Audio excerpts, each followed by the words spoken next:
Let's bring you back to Gauteng now, where the ANC Women's League conference is currently underway.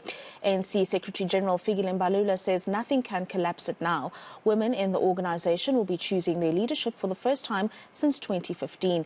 Let's speak to political analyst Dr Fikile Vilakazi on how much of a role they play in the mother body of that particular ruling party. Doc, very good afternoon to you, and thank you very much for joining us. Maybe your thoughts on the relevance of the Women's League after its disbandment and all the issues associated with it. One would have thought it would have fallen by the wayside and its role within the mother body was no longer necessary or perhaps even relevant. Good afternoon to you and viewers at home. The role of the Women's League is a challenging one in the politics of ANC, but also that of South Africa, because all the leagues have been going through problems, but the Women's League in particular is instrumental because ANC remains a patriarchal organization. And because of that, it has meant that politics in the country and the issues of service delivery, just our livelihoods are centered around patriarchy. Because, you know, the ruling party has been dominant in our way of life as South Africa. So that is how critical Women's League is. And the texture of the Women's League in relation to how it engages with patriarchy in the African National Congress, within the politics of the country, in Parliament, at the National Assembly. If that texture does not change, fellow South Africans, it then means that our politics also do not change. It also means then that issues on that violence and femicide are probably going to be with us for a very, very long time if we are dependent on an organization like the Women's League playing its role within the African National Congress, you know. And so that's the one thing. The other thing for me is a question of feminist leadership for South Africa. We have been saying as feminist and women's organizers in the country that it's about more than 140 years that we've seen patriarchal men-bodied leaders in our politics, when we actually do have structures like the Women's League, particularly within the African National Congress, who've been leading side by side. Why is it that we do not have a feminist president? So this conference is very key in that regard. And it's also coming at a time when the character of the African National Congress is highly tainted, including the character of leaders of the Women's League groups. So we are seeing here a situation at this point where you actually, the ANC Women's League is faced with huge questions around not just electing of women for the sake of having leadership, because they've been held conferences, but really a decisive moment in the politics of the country. You need women to see the role in the leadership of this country. You know, Women's League that sees role in the eradication of patriarchy, eradication of gender-based violence and femicide. So I would imagine then they would need to probably bring in more participation from the Youth League. You want to see more young people coming into the leadership, young women, young feminists within the African National Congress, because there are feminists within the African National Congress, want to take this leadership role. You don't want to see a repetition of the people they've seen leading the ANC Women's League, and then you don't see any delivery. So for me, that's the one thing. You also want to see the kind of leaders that are able to stand up against patriarchy in the ANC. We are deeply troubled by the manner in which the ANC has comfortably been mishandling leaders within the organization, and there are silence around that. Why is it as Africans we are not questioning the manner in which Mamulindwe Sisulu was handled by the ANC? Why is it that we are not questioning that are happening on the public domain, just generally around the manner in which the ANC responds to women leaders? Like Umama Obatabile Dlamini, there's many of them clean, right? But because there are men also who are implicated, but the manner in which the ANC responds to these matters, it really is suspicious when it comes to particularly issue of patriarchy. Yeah. Yeah. Doc, I just want to come in there so we can lament on that point that you're making, in that the names that have been thrown out there to be taking up the top leadership positions within the ANC. We've got Ms. Tembeka Mchunu, we've got Sisisi Tolashe. Those are the names that we're looking to see take up presidency in the Women's League. Are they the kind of people you believe will be able to carry out the mandate that you've just described to us, that we need to focus on breaking down the patriarchal system within the organization, but also focusing on the immediate socioeconomic needs of women in the country?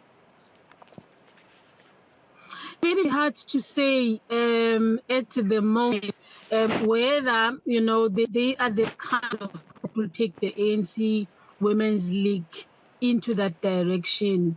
Suffice to say, perhaps seeing newer faces maybe has got to give us hope for a newer vision. However, you know, these are bodies women that are likely to still operate within the National Congress. So for me, it's really that shift of vision, shift of heart, shift of bodies, and I think honestly we need to see like the names that you've mentioned coming up more and taking more a role in the ANC Women's League, and we can only hope. In a point in time, the question of hope and trust around the ANC is so eroded that it's hard to put confidence in names. Yeah. Right? Because you would then want to see action in place. So I'm skeptical to say yes, they will because of that reason. Yeah. Doc, what do you think of Bathabile Dlamini and the role that she still has to play within the Women's League? Does she have one, or has her time come to an end? And I ask this in light of the criminal offences that she's been accused of and the court action that she's faced, but also the role, I suppose, that she played in the ultimate disbandment of the Women's League with the tussles that we saw a few years ago, and then, of course, last year.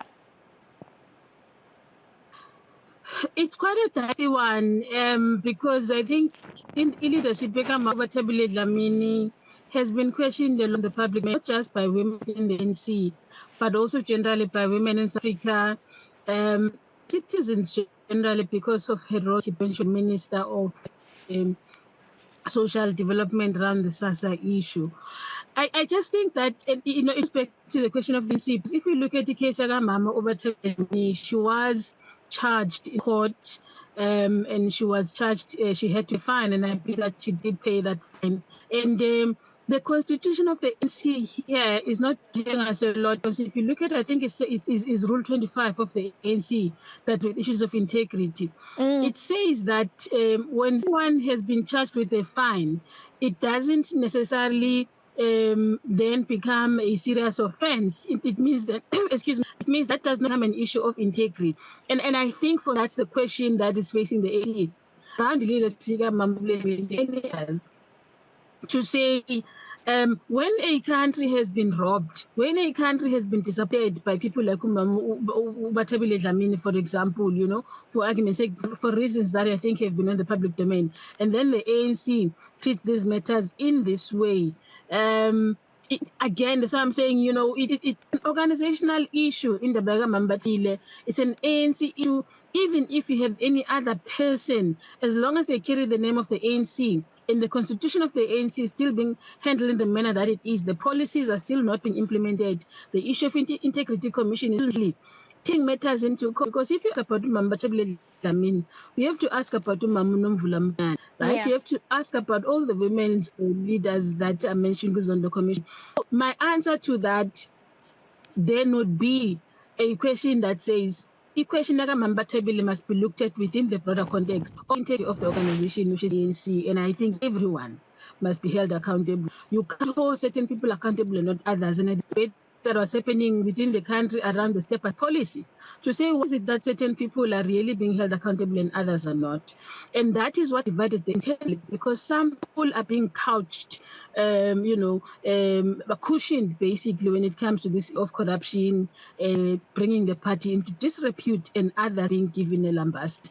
So how do you then make the difference, and how make and that is the politic around Bathabile Dlamini. So if she comes back as a leader, of the ANC Women's League at this conference, if she's appointed, the tragedy is going to be that it's going to continue that critique, it's going to continue that issue of character. And do we really have the time? The question that's the ANC should ask itself. Do you really need a kind of leadership that will drag you again into these issues of corruption, issues that are really not have been cleared in the eyes of the public, and particularly bodies of people that have shaky confidence in the eyes of people? Why not defer those people into different roles, deploy them into different roles? Mamba Tabile is elder now of the organization, I want to believe. I think she forms a caliber. Let them play a role of leading Abantabasha people who can champion this agenda of eradication of patriarchy and ending gender-based violence and femicide, because this is a pandemic of a seriousness in the country and within the ANC.